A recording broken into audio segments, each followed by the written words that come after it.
So great to see so many eager faces in here. I hope you all have had a great morning. Good morning. It's a pleasure to be here with you all. My name is Taneshia Nash Laird, and I get just say my name. I get applause. Thank you.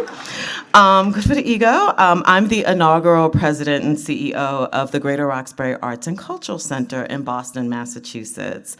My journey in the arts and cultural sector has been driven by a commitment to cultural equity, social justice, and community transformation. Some of you might know me from my last job, tasked with revitalizing the historic Newark Symphony Hall in Newark, New Jersey. I've also been a cultural entrepreneur, co-founding about a decade ago now, a little bit more than a decade ago, about a dozen years, Missed Harlem in New York City in Upper Manhattan. And subsequent to that, leading the Paul Robeson Center for the Arts and the Arts Council of Princeton in Princeton, New Jersey. And so I've engaged across a number of strategic roles across various cultural and economic platforms, and my focus has always been on uplifting diverse voices and fostering inclusive growth. In today's session, you know why you're here, we're exploring how renegade performing arts centers lead the way through innovation, relevance, and leadership. And it is my absolute honor to moderate this panel with such distinguished guests that I actually got text messages from all of their friends that we would be together, who are trailblazers in their respective fields. Mark Wilson, to my immediate left, Executive Director of the Zollner Art Center, Jenny Bilfield, President and CEO of Washington Performing Arts, and Devin Hinzo, Artistic Administrator at Cal Performances, UC Berkeley. And so now I'd like to hear from our esteemed panelists. Could you start by introducing yourselves, sharing a bit about your roles, and perhaps touch on how your work intersects with the themes of this panel, innovation, relevance, and leadership in the performing arts? Mark. Hi, good morning. Mark Wilson, he, him pronouns. I am the Executive Director of Zollner. I came there in July of 2020 in the middle of the pandemic. A lot of folks said, why would you actually change jobs in the middle of a pandemic? And to me, that's just actually the things that I do that's part of the innovation and thinking actually without a box. Every single arts administrator role I had in leadership, I've been the first Black person. So I guess that will be the part of my journey. Many of the roles I had, even in business, I was the first Black person in leadership. And most of the time, I've always been the only Black person in the organization. And that's similar to where I currently am at Zollner. So with that, coming to Zollner in 2020, part of what I had to do was actually look at where the organization was and how we can lead them into the future and look at a post-pandemic itself and bringing in some of the innovation that I brought with me from before and lead them towards the future. So my role in arts administration has been very unusual. I was actually a music teacher. I worked in business, an opera singer, and then I taught at college. And then I got into this role by accident because of a teacher, as a vice president, said to me that you're a great teacher, but you think big, you think like an administrator, and I would like you to actually help run this performing arts center at my old place. So that kind of helped me think outside because I never had that traditional path. So I don't think like the folks who've actually thought of themselves as arts administrator. I thought of myself as a person who loves community. And currently at Lehigh, the things that really drive me is what makes Lehigh and the Lehigh Valley important. We have an urban, suburban, rural area. And when I arrived there, I said I want to bring both the urban, suburban, rural areas together because our country's been torn apart. And I believe the arts can bring people together. And so that's been a focus that I've been looking at is actually how can you bring people from diverse backgrounds together through the arts. Thank you, Mark. Jenny. Good morning, and thank you for including me on this panel. Jenny Bilfield. I've been at Washington Performing Arts for a little over 10 years, and my friend and colleague Samantha Pollack, our Director of Programming, is here, along with our board chair, Rudy Burwell. I came to this role from Stanford University. I ran Stanford Lively Arts, or Stanford Live, and came to Stanford from Boozy and Hawkes. I was president of Boozy and Hawkes. I'm trained as a composer, but I decided not to pursue composition because I loved connecting people. I loved the process of bringing people together more than I liked the solitary confinement that really makes, an artist refine their craft. But I understood that there was a role for someone who could understand what it took to labor as an arts maker, arts creator, and someone who would be the translator and sort of the presenter of that work to the public and to build community around that. So that has really, even though I've worked in sort of a more corporate arts environment of a music publisher in higher ed and now in arts presenting, the narrative has been collaboration and communication. As a composer, my mindset is a composer, so taking different things and putting them together in a unique way. I love building collaborations that enable organizations of all sizes to connect, organizations with different capacities, with different superpowers, and creating something that's really new and compelling that engages audiences in various ways.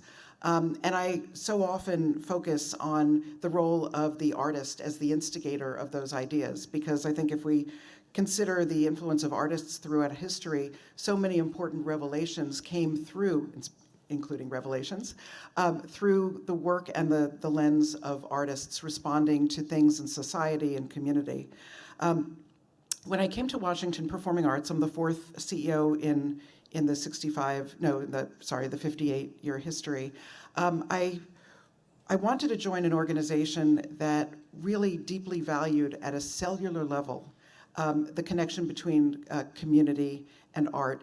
And our founder, Patrick Hayes, in 1965 started this organization to showcase not only the world's finest artists who were visiting Washington, but also exceptionally fine artists who were from the Washington, D.C. region. So this sense of place, this sense of value of who lives and works in a community was very embedded into the organization. And in fact, when it came time to create the 501c3 Washington Performing Arts, which was among the earliest independent presenters in the country, he invited to be chair of the board Todd Duncan, who originated the role of Porgy in Porgy and Bess, who was teaching at Howard University.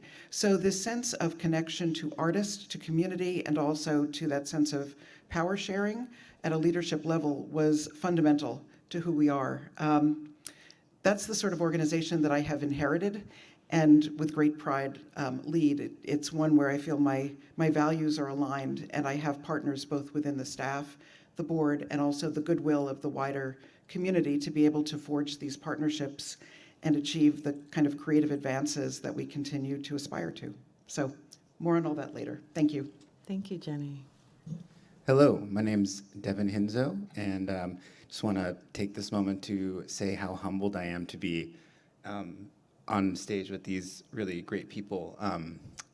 I am an oboist by training. I graduated from Mannes, the New School for Music, and the Cleveland Institute of Music. And in my journey as a musician and as a performing artist, I found that I loved putting together recital programs and talking with composers and just finding what extremes I could push my performance to. So when I was in grad school at Cleveland, after I finished, I started a production company where we produced concerts and arts events in a warehouse because it was dirt cheap to do that. And that's where I really found my calling of sort of realizing why I liked doing what I did. Is I was connecting with people, similar to what Jenny was saying, the connection, the relationships you build, and also just supporting really awesome voices and stories, with that community. So that's when I realized that, hey, this is something that is outside of what I was trained to do, but still very similar. So currently, I'm at UC Berkeley with Cal Performances, which is the commissioning and presenting organization of UC Berkeley. And there I assist with the planning and booking of the performing arts season, which includes music, including classical, orchestra, jazz, new music, dance, and theater. And it's prior to this, I was with SF Opera, and it's been really an eye-opening experience because I'm exposed to such dynamic arts expressions. And it just reminds me of why I got into this in the first place, is because I love just being lost in performance and seeing people really push what they can do. So I feel at home where I am right now, and it's really an exciting place because we have the support of the university to really push what we are able to do and what we're able to present, and we have an audience that is really excited about that. Thank you so much. And I just want to pick up something that you said about feeling of home, because this is only my second time at Sphinx. Last year, I was a panelist. This year, I'm active moderator. And you all might be veterans, but I'm going to tell you, this place, this conference is a feeling of home for me. And so I just want to shout out the Sphinx organization for creating a place that as soon as I stepped off of the elevator to check in, I got so many hugs of people that some of them I hadn't seen since last year. And so I also want to talk about how this panel, which I wish I could say I designed, I did not. They came to me and said, "What do you think?"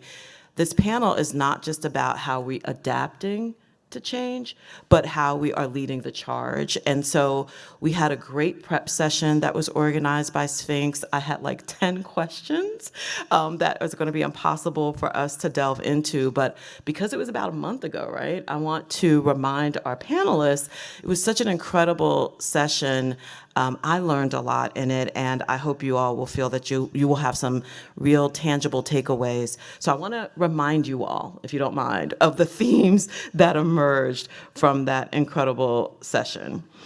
Because they not only underscore the challenges that we face in the world of performing arts, but also highlighted some of the innovative strategies. I was taking copious notes for my own role. Firstly, we talked about the critical role of governance and decision-making structures, the influence of boards and administrations in shaping our missions and programs is something we all contend with. As we delve into our questions, I'd like for us to think how we explore these structures' impact in our ability to innovate and stay relevant. Secondly, the pace of change and innovation was a prominent theme, if you remember, in our session. Our sector is rapidly evolving, and our ability to adapt and remain flexible is key to our success. And as I give you now that one question, I'm curious to hear more about how each of your organizations has navigated these waters, especially in light of recent global events. Community engagement and avoiding othering was something that was brought up. We recognize the importance of truly integrating the wider community into our work, and let's consider how we can further this goal and ensure that our programming resonates with diverse audiences. Additionally, the process of mission and vision reevaluation was brought up as a significant aspect of the work. And I hope the person that brought that up will go into that a little bit, because redefining these guiding principles has impacted strategies and operations. Diversity, equity, and inclusion in programming and leadership is, of course, a theme close to all of our hearts. The challenges and strategies for creating a more inclusive environment.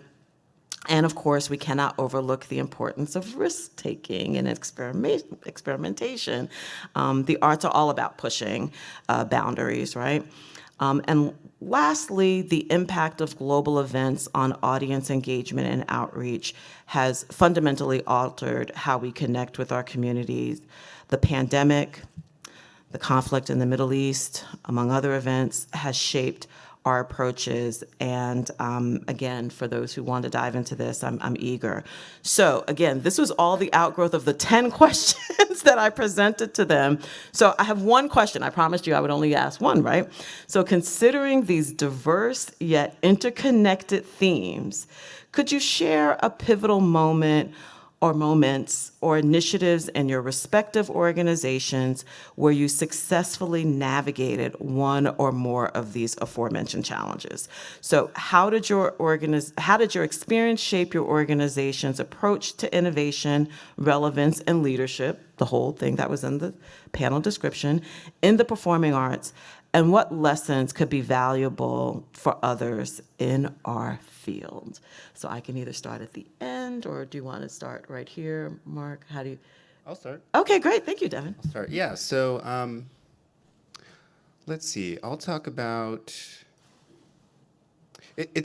I'll talk about just an experience that I've sort of reflected on recently. So I've only been in my position since July, and I've also had some events that sort of clouded my excitement of that job, just because personal things happen, and you have to take care of those. But as I was telling my story, I love sharing and I love listening, and part of why I took this job at UC Berkeley was because my boss, the hiring manager at the time, was like, "I'm looking for a partner. I'm looking for someone who will help me. I can't do all of this by myself and another person," and that really sold me in the interview. I was just like, I want to be that partner. I know I can do that. And so, I get the job, and I would say even within the first month, I have a list of artists and people that I see or I hear about, and I just started putting those names in front of my boss. And when you do that, when I was doing that, I wasn't sure what kind of response to get because I was new. I was definitely not at an executive level, but my colleagues knew that I had that on my radar. And I was really surprised by the reaction I got, which was responses and detailed questions and sort of scenarios of those artists that I suggested, what it would take to bring them to Berkeley, why it wouldn't work, or just continuing the conversation. And that happened several times, within my short few months there. And the amount of agency that gave me and confidence to, that I'm in the right place, just I think really spoke to the volume of the leadership at that level. For someone who, like me, is just starting out and wants to be in that sort of that field at that level. So feeling supported, being supported, knowing that you're supported is really crucial to these sort of aha moments, I think, because you can't do these things. Like my boss said, I can't do these things alone. So you need someone there, you need people there with you, helping you along the way. And that was one of those things that really gave me that confidence. Like, I know what I'm talking about. I have, a good taste, and people want to know more about that. So I say this all just because, don't be afraid, and I'm saying that for myself too, for people who might be in my position or who might be, thinking about going into presenting organization or whatnot. Just make your voice heard. Put your perspective out there, because we bring a lot of value. And it's so easy to think that we don't, but really, if you are in a good place, if you're with people that really support you and believe in you, they'll listen, and you'll unlock so much about your own potential. Bravo. Okay. In reverse order. So, gosh, Samantha will remember this moment. I started on April Fool's Day of 2013, and within a couple of weeks, our then artist in residence, well, he had a different role then, but Murray Horwitz, came to me and said, the 75th anniversary of Marian Anderson's historic concert on the steps of the Lincoln Memorial is coming up next year, and I think we should do something about it. Maybe we should recreate the program and, see if we could get to Beyonce, and we had all these fabulous ideas. What I knew is that this was one of our country's most historic moments, no matter how we looked at it artistically, socially, politically. And as we began to think about what we could do that would be unique, not just creating a performance, the idea of creating an evening with many different types of artists, collaborations, using our two gospel choirs. We're the only presenter in the country that has two gospel choirs, which is a fun fact. And building something that could establish or sort of reroute Washington Performing Arts as a convener, not just as a presenter. Like, how could we convene our partners around the city? And so it was my sort of 3-month mark and presented this idea, this nascent idea, to our board of directors, because I think we have to remember that while we talk very much from the vantage point of being a staff, that we have partners or adversaries, in our case partners, in our boards of directors, and proposed this idea celebrating Marian Anderson's 75th anniversary. And it was really interesting because the cost of putting on, and I'll explain in a moment what we did, was beyond anything the organization had done till that point. So there was a question, can we really do it? We're not a performing arts center. We're unique. I'm unique among my colleagues here in that we use venues all over Washington. So in a sense, we could pick the right place, the right moment. How would we raise the money? It was probably going to cost about $300,000. That was pretty formidable. So the idea was that we would come up with that we would flesh out the idea, and we would do a proof of concept. I would shop it around and see if I could get some traction for funding. And the idea was this, that we would use this important anniversary to honor what had changed and also to recognize what had not changed. Because at every moment there are, in Washington, D.C., deep conversations about structural racism, the history of the city. The protests have not always been for civil rights. They've been against civil rights. And so doing a concert like this in the nation's capital was a pretty profound experience. So we spoke with everyone. We spoke with Howard University, the Library of Congress, the National Archives. One of our board members was one of the chief people at BET, Black Entertainment Television, and he had a whole range of contacts to bring to this. So we had about 60 different partners throughout Washington, because once we reminded people of this anniversary, which we had to remind people of the anniversary, there was this incredible emotional response. I mean, members of Congress remembered stories that their grandparents had told them about where they were when Marian Anderson sang on the steps of the Lincoln Memorial. There were people who were there as little children holding their parents' hands, members of our women's committee and board. So this became one of the most sort of urgent kind of collective efforts that we could undertake. We wanted to be a convener of choirs, having our own gospel choir, but knowing that Washington, D.C. is the epicenter of perhaps more choirs per capita of any place in the country. So we reached out to about 20 choirs, including choral arts, Washington Chorus, Gay Men's Chorus, on and on and on. And we assembled this mass choir of about 200 singers, and we commissioned Isai Barnwell, one of the original members of Sweet Honey in the Rock, to create a new piece for the choir to sing. We put together a very interesting cast of speakers who all sat on stage. The wonderful bass baritone Solomon Howard, who you may know from his performances at the Metropolitan Opera. He was a member of our Children of the Gospel Choir, and he was alongside MC Hammer and Jesse Norman, who was the MC, and Dionne Warwick, and the Winans brothers, and on and on and on. It was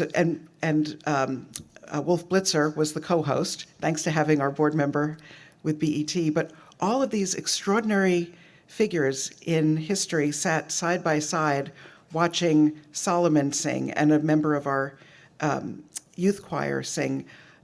The program was narrated and scripted, and we had archival footage and we had interviews with members of Congress, John Lewis included, who reflected back on the importance of Marian Anderson.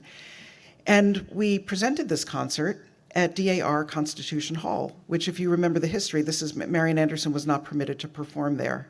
And so as a partner, DAR Constitution Hall wanted to give us the space, make every accommodation, and make a statement about the recognition of their role in this very fraught history. The board of directors rose to this occasion and, in fact, helped raise all the money that was required to do this because they felt a sense of kind of a new day. This is something tremendous. We want it to be successful. It pulls together our partners. This is a statement we want to make about Washington performing arts. And we offered some seats at $5 and some seats at $150 so that access was right across the board. And we filled the hall. It was televised and so on. I mention this because sometimes, if they say, money follows ideas. So as we come out of the pandemic and we're incredibly weighted down with this, the urgency to keep our organizations alive. It is real. Like, I think about cash flow and ledgers more than I care to admit. No, I guess I should admit that because my board chair is here. But, it's the ideas and the sense of community that propels organizations forward, because that's why people come to us. It's that sense of specificity and courage and urgency. And the fact that we had so many partners who showed up in different ways. We had the National Park Service. We had Blacks in Wax, which is a very interesting organization started by Cora Masters-Barry. So many different partners who felt that their unique missions could be celebrated and honored through this big effort. It's an impossible thing to replicate. Like, we couldn't take it on the road and do it somewhere else. But, when Jesse Norman looked at Solomon Howard and said, "You got it. You've got it." Like, that was a moment that wouldn't have happened unless we'd contrived a master class and, all these other things lined them up. That incredible sense of community. And when I say community, I don't mean like community over there. I mean the wide community of everyone who intersects an organization. It was a powerful turning point, and it frankly gave our team the confidence that we could do more than perhaps we had challenged ourselves to do. So every year, every 2 years, we've picked a topic or a unique American individual. 2 years ago, it was Hazel Scott, to focus on, because every individual who has had a profound impact artistically has in many ways faced challenges, resistance to their work. They have been deified for their leadership, and they have also been attacked because of the unique place and voice and the opinions they've often led with. And I think for an organization like ours in Washington, D.C., with the roots that we have and with the founding ethos of everybody in, nobody out, that we have an obligation and a privilege to synthesize and provide a place for all of those different voices to intersect and to find something and build something together that inspires others to participate. I think as a field, we often think about the competition. I'm not going to share this with you because you might get that, which is BS. We actually are much stronger when we're together. And this Marian Anderson project really reinforced that. And I'm very proud. I learned a lot about our board of directors, that they were willing to take this risk and frankly to step up and help raise the money and build momentum, because without their partnership, without their trust, and frankly, it was a little bit of my honeymoon period too, like, we did it. And that confidence that it built was tremendous. The staff grew, learned, we evolved. But I mentioned that because it was about our values and about a unique moment, but not unable to be replicated. We've just done it in different ways, and it's who we are. So, thank you. So one of the things that I've had brought with me from all the places I've been is I think about 10 to 20% of what we do as an organization should be actually risk-taking, because if you don't have that, you are unable to grow.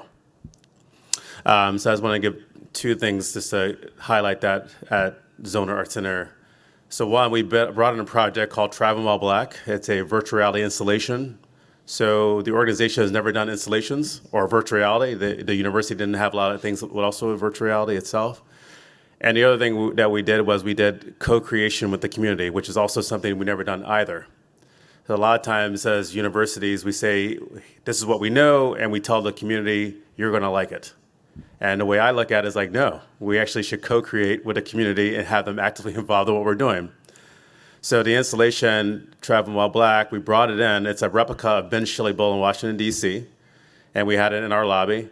And people will come in and they put on the Oculus, and then you are there for about 20 minutes, and you're hearing the history of the Green Book and the history of Black travel from earlier times. And a lot of folks in the Lehigh Valley didn't know about that.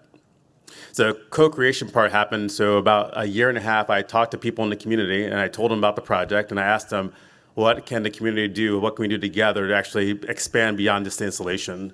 So what we did was we had community-wide conversations that we built across the whole Lehigh Valley. It was with the theme of Traveling While Black. So we had Traveling While Black and queer, Traveling While Black through the arts, Traveling While Black up the corporate ladder, Traveling While Black through the education system, Traveling While Black and disabled. And different partners had those conversations. So we had the Bradbury Sullivan LGBTQ Center had the Traveling While Black and Queer. We worked with the community college for one conversation. We went to a church for one conversation. We went to another college for another conversation because we wanted to decentralize the power and not just hoard it for one place. So that's that co-creation piece. And that was unusual for my team. Like, they're used to actually doing everything in one spot. They can control everything that happens. And then trying to work with other partners, it was hard. But I said, that's actually how you grow. You have to work with other people. And so that was one of the part of that risk taking. I needed my team to understand, yes, we should work with other people, and yes, we should bring in these new things like Travel in Black installation. We were afraid that we're going to have protests of people saying CRT and everything else, because mind you, this is like right in the heart of it. So I actually went around talking to people to make sure that they understood. And I had a bunch of Black leaders that were there with you, don't worry. So I was like, I felt good. So I was not worried about the Travel in Black where we were, because we are a very purple area, in case you don't know about the Lehigh Valley. And the other thing I wanted to share about just what we did about that risk taking is because we did lots of risk taking since I came there over the course of the 3.5 years, we did something that was not done before. We actually put together a arts and humanities convening for the state of Pennsylvania. It was unusual because I started talking to people. I said, hey, is there anything that brings everyone together in the state? And everyone said, the state's too big. No, we haven't. And there's lots of scarcity mindset that we had to get our money, and so no one wants to work together. And so the quick and skinny of it was, they said it took a guy coming from out the state to bring us all together.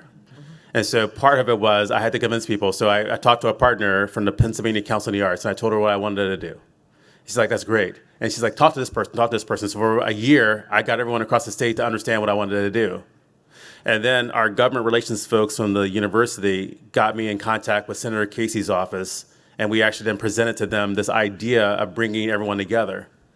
They explained that Senator Casey never done anything in the arts and humanities. And after we were done, they said, oh my God, thanks so much for bringing to our attention this important group of folks. And what actually resonated with the senator and his staff was I said that arts is everything. Arts is an economic driver. Arts can actually help with wellness. And I said, what brought me to the Lehigh Valley is because it's an urban, suburban, rural area. And I said, if we can use the arts to actually help heal community in the Lehigh Valley, you can actually use it as a model for the rest of the state, and then the state can actually use it as a model for the rest of the country. And I said, why don't we actually bring everyone together and we get to actually talk about the things. So the center has actually helped us bring in folks from the National Endowment for the Arts, National Endowment for the Humanities, the Institute for Museum and Library Services. They did a panel session. He brought in Dr. Shogun, the first woman archivist, and she actually did a keynote address. We had folks from the Pennsylvania Council on the Arts, Pennsylvania Humanities, the Pennsylvania Museum and Historical Commission, and they also did a update of where arts were in Pennsylvania. And the last two things we did was we had one called Accelerating Change and also a resources one so people understand funding, because we thought that's the important part. It's like, how do you get money? But we also want to accelerate change. So we got all the folks in the working group talk about what does that mean for Pennsylvania to actually accelerate so we're not staying where we are, but we actually can move ourselves forward. And throughout that conversation, one of the things that people kept looking, asking me the questions, I said, no, I want to decentralize the power. I want you actually all come up with what we're going to do. And that was actually unusual. We're always so used to someone wanting to hoard the power and not actually work together. And so that's what we were able to do. And so I think that's the mindset. And now the senator's office like so excited after we did our debrief. They said, can we do this again? I was like, yeah. We actually did a survey, and the survey we asked was this: do we want to do this again once a year, twice, every other year, every 5 years, or never again? Yeah. And the top answers were every year and every 2 years.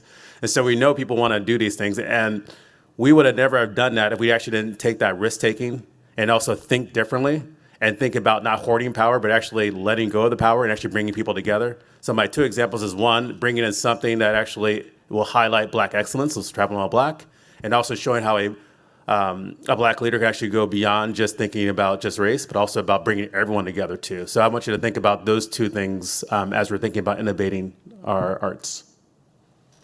Thank you so much. And that was also a big theme of our prep, is giving you something that you can take back. I was going to share an anecdote because one of the things I guess I'm viewed as a renegade, and it's no secret for some of the people in here who know me, is that I always have conflict with my board. But I realized But I recently realized that the answer to that, though, you all spoke to, was partnership and stronger together. And what do I mean by that? So I'm going to tell you a little bit about that. And the reason that I have conflict, there's somebody in the room who always says, because you're moving too fast, and I'm looking right at him, you're moving too fast and you got to bring, but I realized there is a hack for that, because I'm not slowing down. The hack for that is bringing other people, right? So what happened most recently? So, because it's every job. Most recently, what I ended up doing, because I also wasn't meeting some personal goals related to fundraising. My task, I am, you heard the inaugural president and CEO, I'm building an organization and also a facility, which is a lot to do at the very same time as the sole employee, right?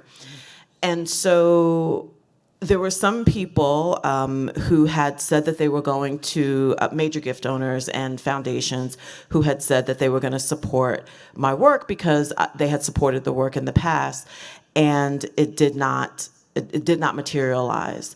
And so I was able to engage a consultant, and I said, I want you to go talk to folks. It was sort of like a feasibility study, the sort of the typical feasibility study, but it was really, can you talk to these groups? Can you talk to the partners that I have been talking to? One of the first things I did was create a mission, vision, and values for the organization, because it did not exist. It was a 501c3 that said it was created to create a building, and that was it, but there was nothing else in there.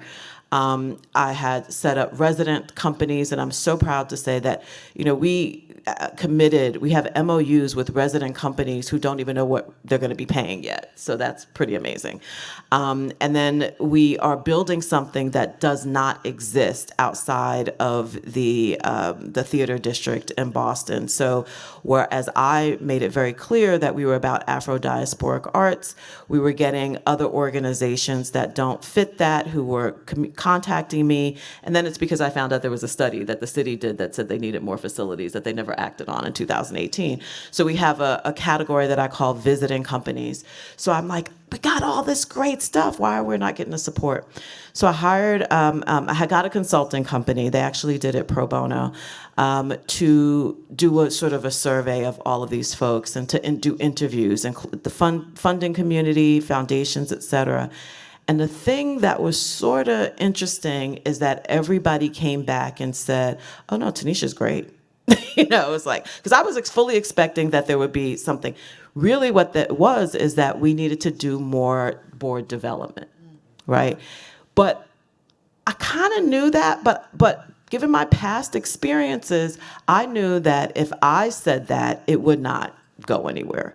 But here was a standalone study, some with attribution. So there were some people who were like, no, you could say we said this, because it's like 7 figures, actually 8 at stake with that particular one.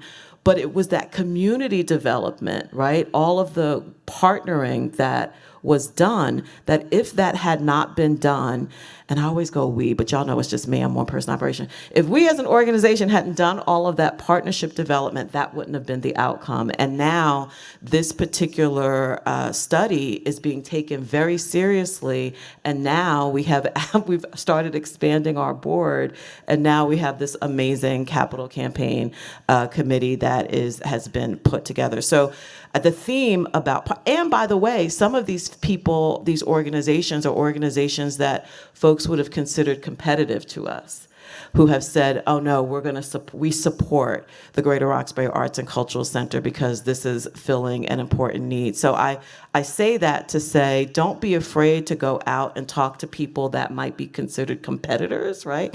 To your respective themes, all of you, that we are absolutely stronger together. So just wanted to add that in my active moderator role. So here's the final question, because I think I'm going to get the sign that we need to start doing Q&A. So the final question is around future potential and challenges. As we look to the future, what excites you most about the potential of performing arts centers, and what challenges do you foresee? I'm going to start calling on people. Start again. I there's so much that does excite me about the future, and I think that can just be boiled down to change. There's a lot of change that's happening before our eyes. We know it's happening. Some of us don't want to acknowledge it, but it is happening. And what excites me the most about that is that I feel like artists and people who are creating art are really on this, where we're bridging the P word, the popular, the sort of cultural importance of day-to-day life, of being here in the US, being American, with also our own passions. And you can see that in a lot of projects that are successful or taking shape today or being presented. And to me, that is really exciting. That is exciting because, I'm sure that a lot of people, I'm drawn to stories. I love hearing that, and music is just another way to experience that. And, not saying that there's no value in going to any type of performance and, you can't get what you get from these types of performances, but there's something so raw about performances, the potential of that. And because it takes a lot of courage for an artist to do that, to sort of say, hey, this is my training, I'm gonna throw it all out the door, and I'm gonna work with a fashion designer and a robot designer or something. And it's just really cool to just see where people's creativity goes. And of course, with that, if you're presenting it right, if you're marketing it right, if you're supporting those people correctly, people are going to be interested and excited about it, and it exposes your audience to take chances and risks for themselves too. So I think that the more that artists the more that artists challenge themselves and their own creative output, that will invite others to join you along the ride, as long as you're telling a story that is exciting, is authentic, that is real, something that people can relate to, or not. Just the fact that it's a story that is compelling. I think that those are the types of things that really excite me today. So I would say I'm excited about the art that's being made at such a high level and so beautifully reflective of the individual. There's been an evolution in our field that managers absolutely have an important role in helping shape an artist's career, but with the proliferation of technology, artists can be their own advocates, and that the way we're discovering new artists through technology, through social media, is really thrilling, because in a way it democratizes access, places a greater burden on the artist, but still the ability to share material and to form alliances and bring new work, new artists to the fore, I think is really exciting for us. So I'm thrilled about the art. And I'm really excited that audiences are coming back, and that I think that the analog experience of being together is going to be a great antidote to all of this AI Oculus stuff that we're dealing with, and perhaps concerning about that. Actually, the power of being together socially and emotionally is incredibly powerful. There are there are many things that are on my mind that are, sort of concerning in the future. I mean, one of them is, let me add another positive, sorry, bonus positive. Bonus positive is that the conversations that are happening here about power sharing, about growing and expanding the table to welcome more people who are not like ourselves, who are like ourselves, who are part of our wider community. I'm thrilled that this conversation is happening not only at Sphinx, but in so many different communities. So it's not something that gets sort of shoved off to the side as a little interesting thing and then we go back to business as usual. No, this is happening in boardrooms, with funders, with presenters, with arts makers. So the hum has grown louder. And even as some organizations may feel wobbly, the fact that we have sort of, excusing the expression, lanced the boil around the discomfort of these conversations, that they are not going to go away and they're going to intensify. So I think that's a thrilling counterpart to the creativity we're seeing. And over the next 10 years, I know that the art is going to benefit from that. What concerns me on the other side are a few things. It is really crucial that we as artists, as arts managers and arts leaders, make sure that people vote, because we know that our democracy is at stake, that our funding is at stake, our communities, our civil society. There are so many different crucial things that are happening this year. And we have to be sure that when we come to Sphinx next year, that we have the leaders in government who are going to preserve the integrity of our civil rights, our freedom of speech, and our ability to gather safely. And I don't know that there's any more fundamental, urgent thing to do now. So we have to make sure that we vote, that others vote. That is a very big concern for me. The other tandem concern is that these leadership roles, like the one you described where you're wearing 4,000 hats of different sizes and shapes, we need to continue to cultivate leaders who are willing to step into these CEO roles and tackle these different challenges. And the challenges only grow in these roles, whether it's co-leadership models or the training like LEAD is doing and a number of the arts administration programs are doing, because this next generation is going to inherit a whole variety of challenges that my generation inherited, well, different challenges. Every generation inherits those challenges, but we have to make sure that people are positioned to lead on boards, to lead within organizations, so that when these big existential moments arise or great opportunities arise, that there are people to step into those roles. And I know there's ambivalence about taking on those roles, but we have to prepare people to do it if we want our field to grow and to continue to be strong. Thanks. So for me, I'm going to start, I guess, with the negative. So I would say the snapback is the one of the things that a lot of my folks and I, we talked about, is that people are always excited about doing some things with diversity and things with George Floyd. And we always said, all right, well, the reality is people always snap back and we're just like waiting for them. But for me, the positive is that some of us, we actually just said, no, we're not going to allow it. So that's, to me, is the positive. We actually said we're going to trudge ahead because we knew it was going to happen. And part of it was actually being strategic and think about how can we reframe that question or what people are thinking for the folks who are good intentions or folks who are in that emotional state of wanting to do something right. And so one of the things that people have been talking about a lot is actually the word belonging. We all want to belong. We want to feel comfortable where we are. We want to just be able to enjoy the things that make us happy. And so that's the part I think is important, is actually if we focus on the word belonging and not the anger, and I think that's what the arts can do, it will help move us forward. And that cynicalness of me of understanding the snapback might go away, because I think that's what always eats at me, is that some people get tired and they go, can we go back to the way things were? I'm like, no, I don't like the way things were before. And I think what also I love is the fact that I see more folks of color actually moving into arts and leadership. Because 10 years ago when I was in this role, I almost said no. It wasn't at Lee, I was a different place, because they asked me to do something. I said, I don't see anyone like me in the role. So I was like, I don't think I can do this. But as my friend said, no, you can. And I said, yeah, I guess I need to actually help them plow away, because it was just hard to see. I didn't think I would have the support. But now I'm so excited that there's actually more folks, and that actually excites me.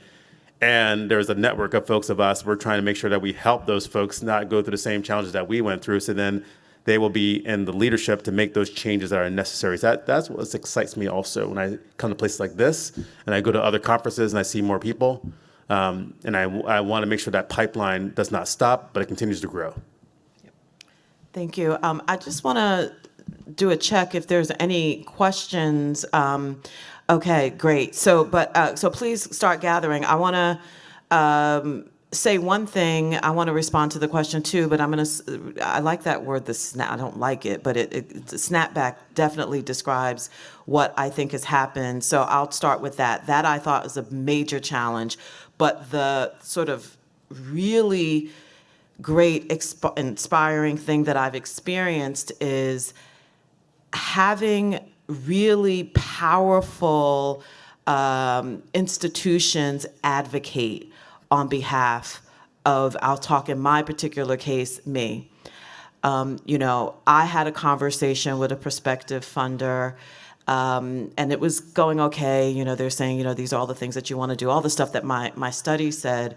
But it was when probably one of the most powerful arts organizations leaders took it upon himself to do that same advocacy, and to also help me get, high net worth individual. Oh, this person is rolling off my board. I'll talk to him about coming onto your board. And the conversation with my board was, we can't get that kind of person. I'm like, well, if this guy is saying that he's going to help us get that person, we're going to get that. So that is the thing that keeps me hopeful, that there are enough, I hate to use the word, allies out there that see the snapback and know that they are positioned to help make the change.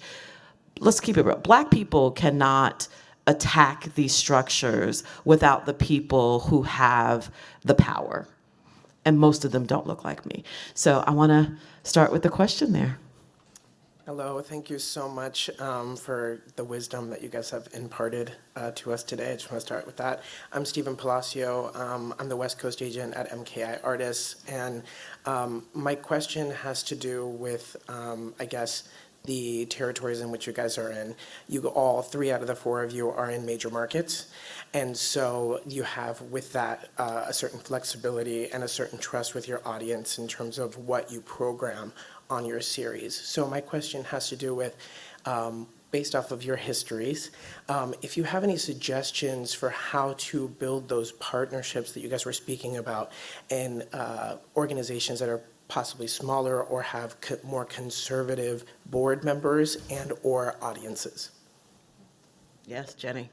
Actually, I'd love to use my time at Boozy and Talks as an example of that, because our composers were commissioned by organizations all over the country, small organizations, big organizations. And so I had the pleasure of traveling to small towns to hear premieres of works that had taken years to put together, and where the example of like community galvanizing around new work and risk taking was at a much higher level than in most of the major markets. And those trips were the most nurturing and satisfying, because sometimes a choral work would start out in a church and they'd never commissioned a composer.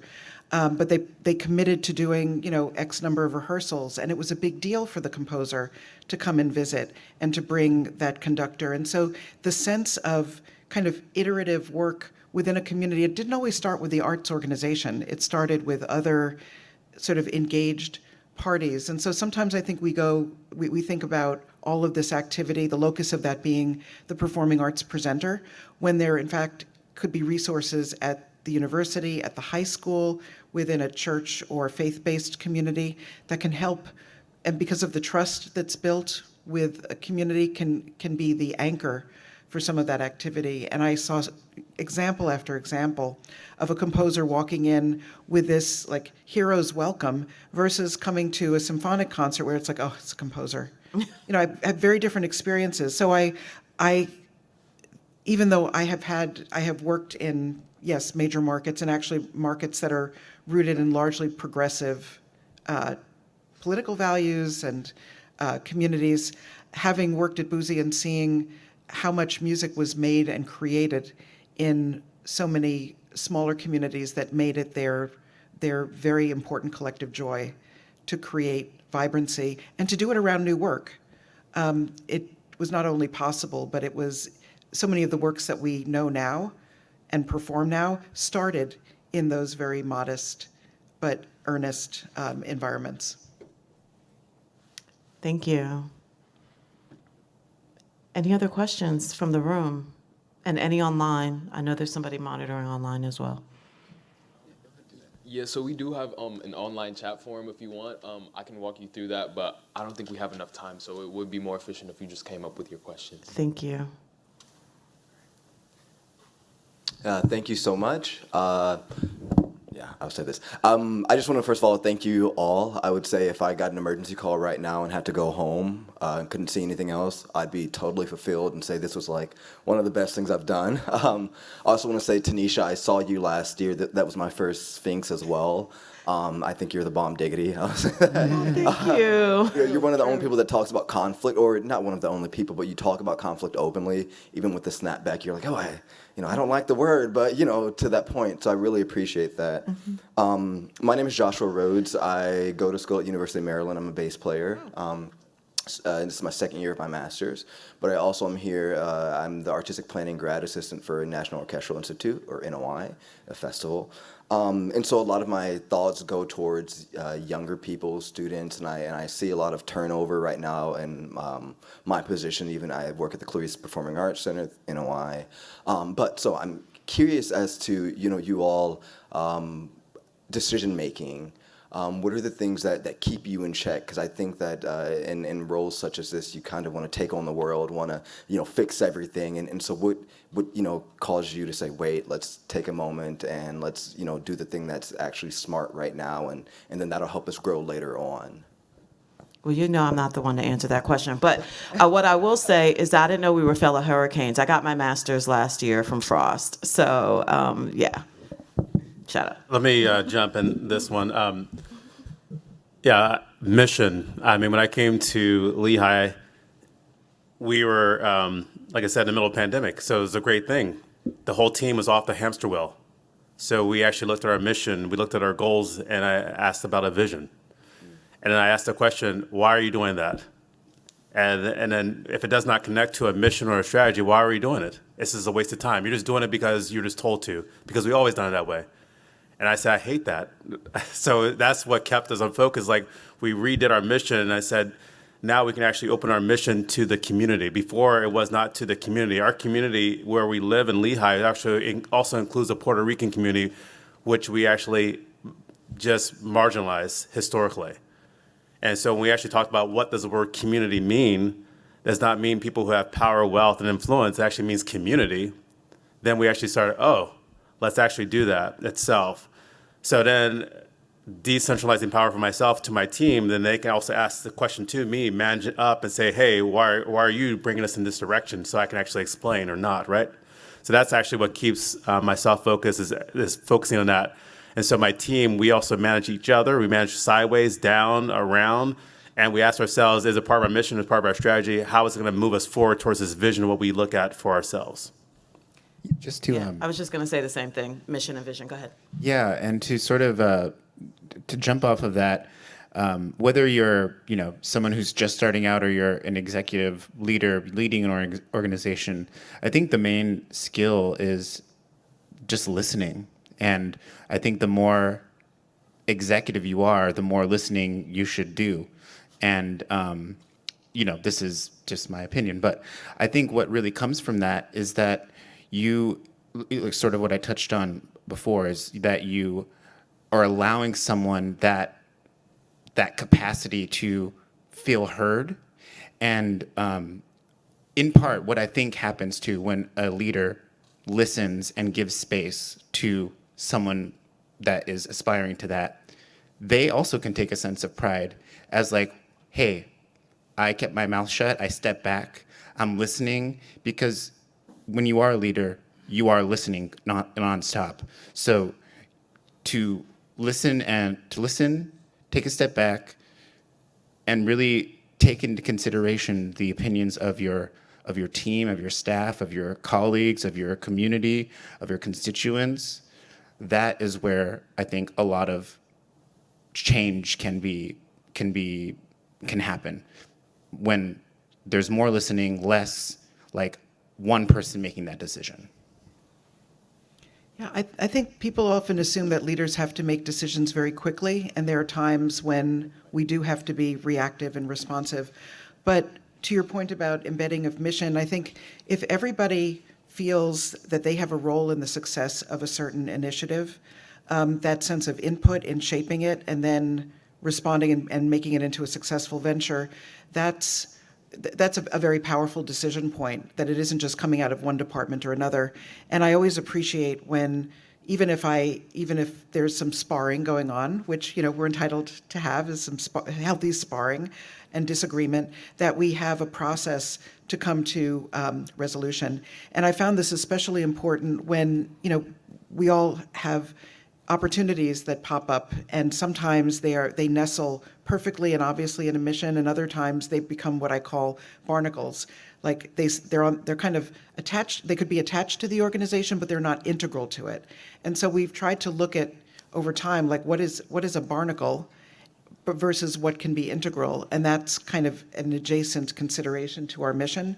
Like if we can fully absorb it and people feel that they have a stake in it around the organization, we can raise money, it's true to our mission, we would do that rather than something else, then it feels like a way, something that we can explore going forward and making decisions. Also taking the long view, like we don't have to do everything right now like pants on fire, we can do it in 3 years.